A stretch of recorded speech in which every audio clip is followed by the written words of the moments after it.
पाकिस्तान में आप drop in pitches का देख रहे हैं कि स्कोप फ्यूचर में। और दूसरी बात ये कि यहाँ पे ऑस्ट्रेलिया का पैटर्न को फॉलो किया गया था 2019-20 में 6 टीमें जो है वो श्रिंक कर दी गई थी 6 टीमों पे।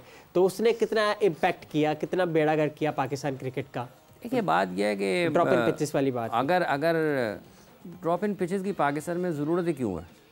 ड्रॉप इन पिचेस तो वहाँ पर होती हैं जहाँ चेयरमैन ने ये आइडिया कहा था ना, इसके बाद चले गए हैं, वो भी चले गए हैं। ड्रॉप इन पिचेस की ज़रूरत क्यों महसूस होती है? एक बात यह है कि क्या किसी ऐसे स्टेडियम में जहाँ पर क्रिकेट के अलावा भी कोई खेल होता है, एक से ज़्यादा खेल अगर किसी स्टेडियम में होते हैं तो आप वहाँ पर तो ड्रॉप इन पिचेस ला सकते हैं। लेकिन पाकिस्तान में कोई भी स्टेडियम ऐसा है जहाँ पर मतलब है कि क्रिकेट स्टेडियम में हॉकी भी खेली जाती हो, वहाँ पर फुटबॉल भी खेला जाता हो, वहाँ पर और कुछ रह ही नहीं गया खेलने को। हॉकी के लिए तो मतलब ठीक है, तो ड्रॉप इन पिचेस जो है ये एक बिल्कुल और किस्म की चीज़ है। जो हमारे अपने स्टेडियम्स हैं हमें उनको बेहतर हालत में आगे लेकर के जाना है। तो अभी चैंपियंस ट्रॉफी हो रहा है, बहुत कंस्ट्रक्शन हाई लेवल ट्रॉफी है, हाँ हो रहा है। चैंपियंस ट्रॉफी है, उसके लिए पाकिस्तान को अपनी चीज़ों को ठीक करना। ये फैशन की बातें हैं, ड्रॉप इन पिचेस आ गई हैं, ये टीम्स की बात वो जो श्रिंक हुई वो तो एक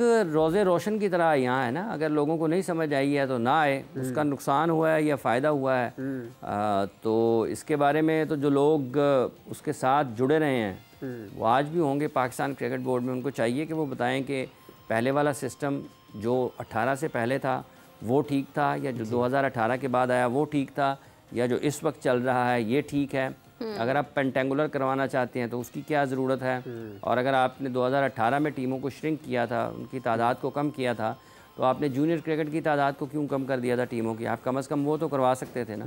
आपने हर जगह पर क्रिकेट की जो क्रिकेट टीमों की तादाद थी वो कम कर दी। तो पाकिस्तान में लोग जो क्रिकेट खेलते हैं वो मुल्क की नुमाइंदगी के लिए नहीं खेलते। ये बात लोगों को ज़हन में रखनी चाहिए। बिल्कुल। सबसे पहले लोग ये देखते हैं कि मेरा मुआशी जो मुस्तकबिल है वो क्रिकेट के ज़रिए महफूज होना है। वो पैसा बनाने के लिए खेलते हैं, पैसा कमाने के लिए खेलते हैं, अपने घर का चूल्हा जलाने के लिए खेलते हैं, अपने घर वालों की आसाइश, ज़िंदगी में आसाइश पैदा करने के लिए खेलते हैं। मुल्क का नाम तो बहुत बाद में आता है। चूँकि लोगों को क्रिकेट खेल कर पैसा मिलता है, उनके घर का खर्चा चलता है, उनका किचन चलता है, उनकी ज़िंदगी बेहतर होती है। तो जब आप उससे वो पैसा निकाल लेंगे तो कोई क्यों जाएगा ना क्रिकेट खेलने के लिए?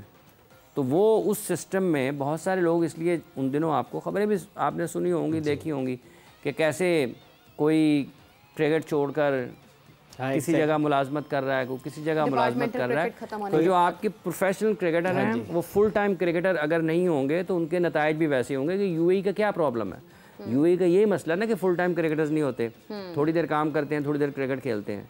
यूएसए में भी बहुत सारे लोग ऐसे हैं, थोड़ी देर काम करते हैं, थोड़ी देर क्रिकेट खेलते हैं। मोनक पटेल का तो रेस्टोरेंट उनके कप्तान का, ठीक है ना। तो पाकिस्तान वो मुल्क है जिसको फुल टाइम क्रिकेटर्स की ज़रूरत है। कोई एसोसिएट कंट्री नहीं है पाकिस्तान।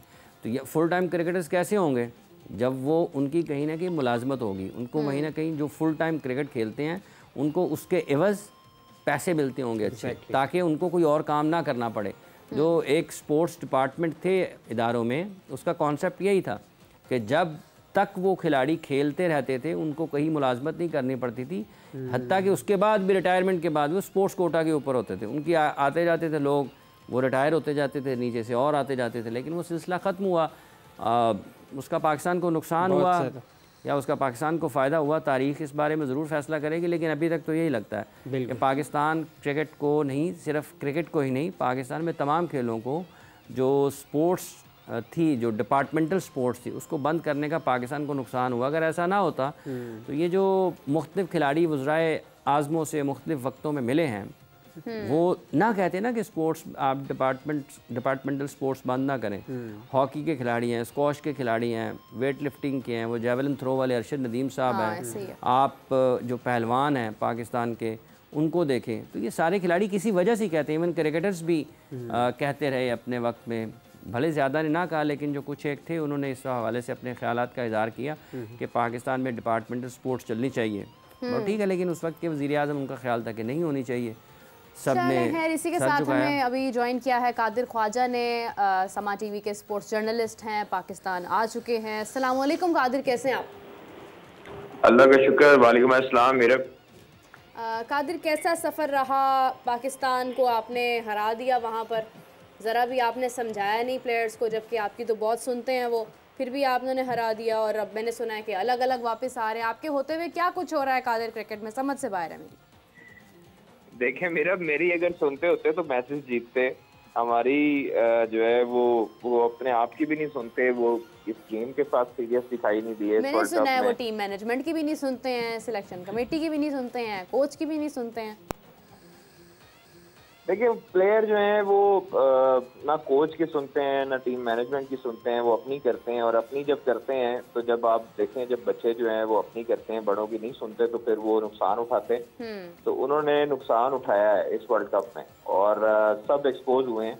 बैटिंग खास तौर पर, हमारी फील्डिंग खास तौर पर एक्सपोज हुई, कुछ लम्हों में हमारी बॉलिंग एक्सपोज हुई और जिसकी वजह से हम लोग जो है वो एक जिसको हम छोटी टीम तस्वर करते थे उससे मैच हारे। फिर उसके बाद हम इंडिया के खिलाफ खासतौर पर जो रन बॉल चेजिंग थी वो नहीं कर सके। आप बाद में देखें आखिरी मैच को, अगर आप देखें आयरलैंड के खिलाफ, तो 105 रन करना हमारे लिए मुश्किल हो चुका था। और इस पूरे टूर्नामेंट में हम ऑफ कलर दिखाई दिए हैं। और जिस तरह गैरी क्रिस्टन की जो गुफ्तगू सामने आई, जो उन्होंने ड्रेसिंग रूम में की, जो उन्होंने खिलाड़ियों के साथ की, कादिर की गुफ्तगू बाहर आई कैसे है, ये बहुत बड़ा क्वेश्चन है। मतलब आप देखें कि जिस तरह से पर्सनल चीज़ें अब बाहर आना शुरू हो गई हैं। हारिस रऊफ ने जिस तरह इजहार किया कि मेरी कोशिश थी कि ये चीज़ सोशल मीडिया पर ना आए, लेकिन फिर भी इसको वीडियो बनाई गई, बाहर जारी कर दी गई। अब ये गैरी क्रिस्टन की गुफ्तगू की अगर हम बात करते हैं तो ये बाहर आई कैसे? देखिए खबर जो होती है वो हमेशा बाहर निकलने के लिए ही होती है और खबर को आप नहीं रोक सकते। खबर जो है वो निकाल ही लेता है। और जिस तरह पहले भी एशिया कप में कुछ वाकयात हुए उसकी खबर भी सामने आई। अब चूंकि गैरी क्रिस्टन ने जो गुफ्तगू की, इससे पहले बाबर आजम की गुफ्तगू थी पहले मैच के बाद, वो भी सामने आई। तो ये चीजें नहीं छुपती नीरव। जब आपकी एक परफॉर्मेंस नहीं होती उस टाइम पर आपकी तमाम चीजें हाईलाइट हो जाती हैं। जब आपकी अच्छी परफॉर्मेंस होती है तो आपकी गलतियां भी छुप जाती हैं। तो इस वजह से ये चीजें हाईलाइट हुई। गैरी क्रिस्टन की जो खिलाड़ियों से गुफ्तगू ड्रेसिंग रूम में हुई, वो आउट हुई, लीक हुई और ये तमाम तर जो चीजें थी मंजर-ए-आम पर आई। और आप देखें कि वो जो कोच है वो किस लेवल का कोच है कि मतलब वो खिलाड़ियों को कह रहा है कि मैंने पूरी दुनिया में ऐसी टीम नहीं देखी जिसमें इत्तेफाक ना हो। हर खिलाड़ी जो है वो अपना जो है वो मुंह बनाकर इस ग्राउंड में फिर रहा था। कोई किसी के साथ जो है वो फेयर नहीं है गेम के साथ।